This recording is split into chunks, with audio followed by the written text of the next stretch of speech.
He was born on 25 May 1916 in Jharkhand, Hyderabad. His real name was Sri Gurudadji, but he became famous as Sri Dev Suman. He fought against the British. सामान्य शिक्षा करने पर मेरे प्रिय सहपाठियों, मेरा नाम खुशी मिलगानी है। मैं कक्षा 9 की छात्रा। आज मैं आप सभी के समक्ष महान स्वतंत्रता सेनानी और अमर शहीद श्री देव सुमन जी के बारे में कुछ शब्द कहना चाहती हूँ। उनके बोल कुछ इस प्रकार है। श्री देव सुमन जी का 25 मई 1916 को उत्तराखंड के टोली गढ़वाल जिले के जोड़ गांव में हुआ था। उनका बचपन का नाम श्रीधर बड़ौनी था। वे एक निडर देशभक्त और समाज सुधारक थे। जल्दी आ रही है और जल्दी रहेगी, जली तो बना बाल और की मर सी जल रही और रहेगी, रहेगा धरा पर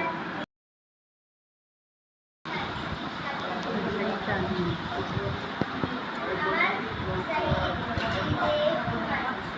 बात तब की है जब देश आजाद नहीं हुआ था। ग्रहण के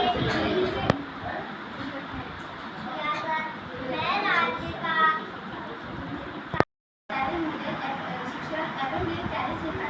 मैं दूसरी कक्षा छात्र छात्रा आज आपके सामने श्रीदेव सुमन पर निबंध लिखूं। श्रीदेव सुमन भारत के स्वतंत्रता संग्राम के एक अद्वितीय और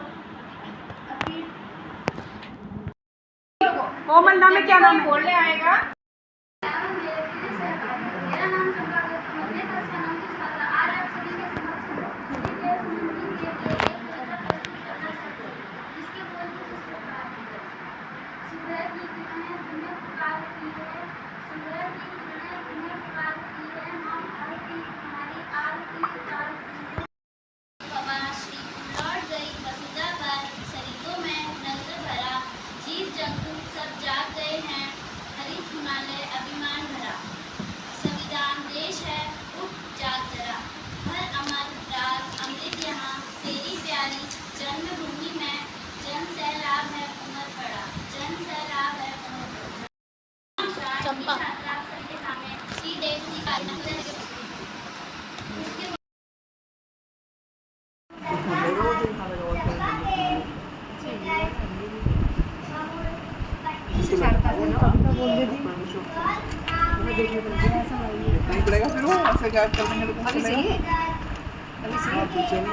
कविता बोलने जाननी कविता कविता रहेगा धरा पर या एक की यदि, कभी तो निशा को सवेरा मिलेगा।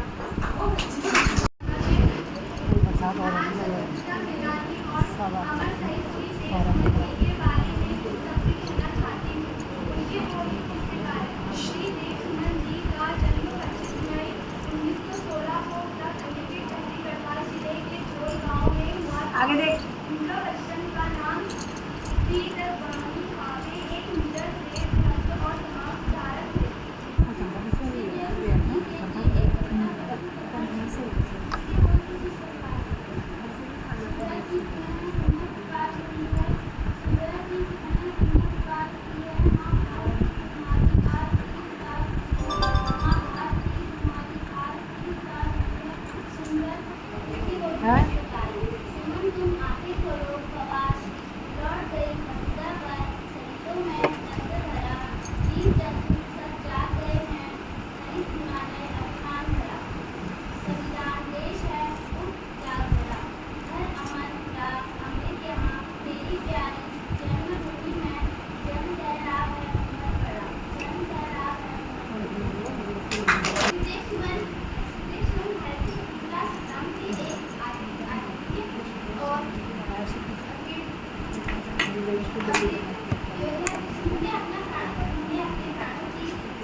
वो डरता नहीं, जिसके मन जैसा अटल इरादा, सागर जैसा हो विश्वास। भारत माँ की रक्षा करना वीरों का है पहला प्यार। रक्त की हर एक बूंद कहे देश से बढ़कर कुछ भी नहीं, बलिदानों की इस धरती पर वीरों से बढ़कर कोई नहीं। आओ मिलकर प्रण ढोले, देश का मान बढ़ाएंगे, सत्य साहस और परिश्रम से भारत का गौरव गाएंगे। शौर्य की यह अमर मसाल सा बनता जाए। शौर्य हमारी पहचान है, भारत हमारी शान है। हर दिल से बसा एक ही स्वर, मेरा भारत महान है, मेरा भारत महान है। पावन भूमि के एक महान नायक अमर शहीद श्री देव सुमन जी को याद कर रहे हैं।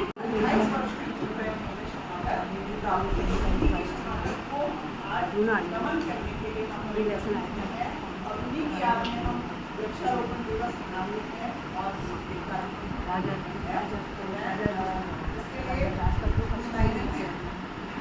धरती जहाँ तुम्हारे जैसे लेते हैं जन्म, अपनी माँ का सुमन, तुम्हारी इस शहादत को कोटि कोटि नमन। आज हम श्री देव सिंह को अपनी भावभीनी श्रद्धांजलि अर्पित करते हैं और उनका धन्यवाद देते हैं कि आज हम उनकी वजह से स्वतंत्र देश में जन्म ले रहे हैं और सांस ले रहे हैं और जी रहे हैं।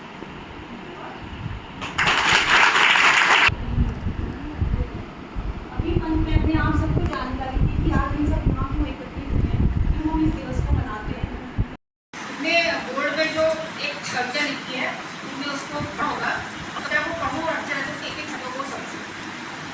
श्री देव सिंह के बारे में आज सभी बच्चों ने बहुत अच्छा बोला है और जैसा कि मैडम जी अभी कह रहे हैं हम लोग आपस में डिस्कस कर रहे थे कि आज पहली बार इतने सारे बच्चे यहाँ अपने बातों को बोल कर गए हैं और बहुत अच्छी तरह से उन्होंने बोला और बहुत मतलब जोर से बोला। और अगर अगली बार तुम लोग इसी को ही बिना कागज के याद करके बोलोगे तो और अच्छा लगेगा और निश्चित रूप से तुम बोल सकते हो। देखो तुमने अभी श्री देव सुमन जी के बारे में जो भी जाना, तो एक लड़की ने एक वाक्य बोला था कि तुम मुझे तोड़ सकते हो लेकिन तोड़ नहीं सकते। और दूसरी बात 28 साल की उम्र होती है और बहुत ही अल्प आयु होती है 28 साल की। 28 साल की उम्र में भी श्री देव सुमन जी ने इतिहास रख दिया।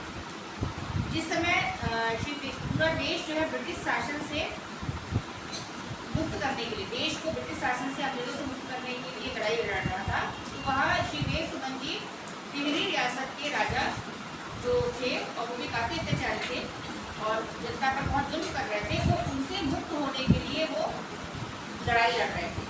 और क्योंकि श्री देव सुमन जी महात्मा गांधी से बहुत ज़्यादा प्रभावित थे और महात्मा गांधी जी की नीति क्या थी, हिंसात्मक थी या अहिंसात्मक थी? अहिंसात्मक थी, तो नॉन वायलेंस के पक्ष करते, तो उसी की के नक्शे कदम पर और उसी का अनुसरण करते हुए श्री देव सुमन जी ने लड़ाई करी। लेकिन उन्होंने कितनी भी यातनाएं सही, उन्होंने यही कहा कि तुम मुझे तोड़ सकते हो लेकिन तोड़ नहीं सकते हो। और अभी एक लास्ट में छात्रा ने बहुत अच्छा विचार किया था ना कि आप किसी के विचारों को कैद नहीं कर सकते। विचारों की ताकत जो है बहुत बड़ी ताकत होती है। उस विचारों की ताकत से ही उन्होंने उनको जेल में बंद कर दिया गया, और उनको बॉडी के अंदर कांच और रेत है ना, रेत और कांच उनको खाने को दिया जाता था। फिर उसके बाद उन्होंने 209 दिन जब जेल में रहे, उसके बाद लास्ट में 84 डेज उन्होंने कहा कि हम अंडर स्ट्राइक करेंगे। और आप लोग आज जब भी सुनते रहते होंगे कि जरा सा कुछ हुआ तो लोगों ने भूख हड़ताल कर देते थे, लेकिन उस भूख हड़ताल और उस समय की भूख हड़ताल और इस समय की भूख हड़ताल में बहुत अंतर है। वो जो भूख हड़ताल थी ना, वो देश प्रेम को लिए हुए होती थी और उन्होंने फिर